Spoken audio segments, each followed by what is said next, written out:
तथा युवा नेता नवीन त्रिपाठी सरलाई अनुरोध गर्दछु।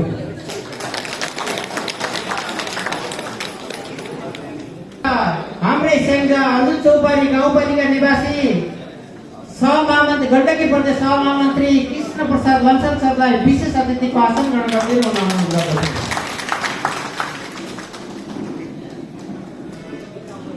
निर्वाचन क्षेत्र नम्बर 1 का संघीय उम्मेदवार डाक्टर धनञ्जय रेग्मी सरलाई अनुरोध गर्दछु। यसैगरी अतिथिको आसन ग्रहण गर्दै सेन्जा निर्वाचन क्षेत्र नम्बर 2 का संघीय उम्मेदवार झमिलाल ढोके सरलाई अतिथिको आसन ग्रहण गर्दै अनुरोध गर्दछु।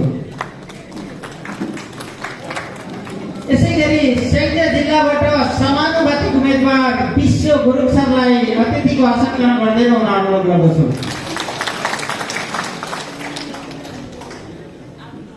यसैगरी कास्की निवासी समानुपातिक उम्मेदवार विष्णु गुरुङ एकतालाई अतिथिको आसन ग्रहण गर्दै अनुरोध गर्दछु।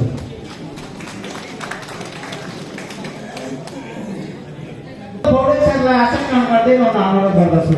पौडेल सरलाई आसन ग्रहण गर्दै अनुरोध गर्दछु।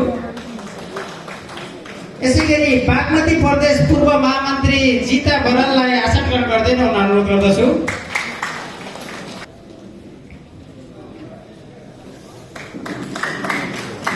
यसैगरी गण्डकी प्रदेश अनुशासन आयोगका प्रमुख योगेन्द्र केसी सरलाई आसन ग्रहण गर्दै अनुरोध गर्दछु।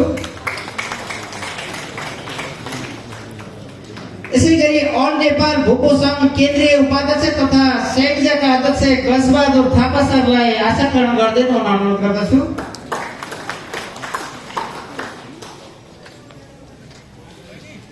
यसैगरी हाम्रो यस कार्यक्रममा राष्ट्रिय स्वतन्त्र पार्टीका विभिन्न पोर्टफोलियोमा रहेर काम गरिरहनुभएका सम्पूर्ण तहगत र जिम्मेवार साथीहरूलाई यथास्थानमा आसन ग्रहण गर्दै अनुरोध गर्दछु।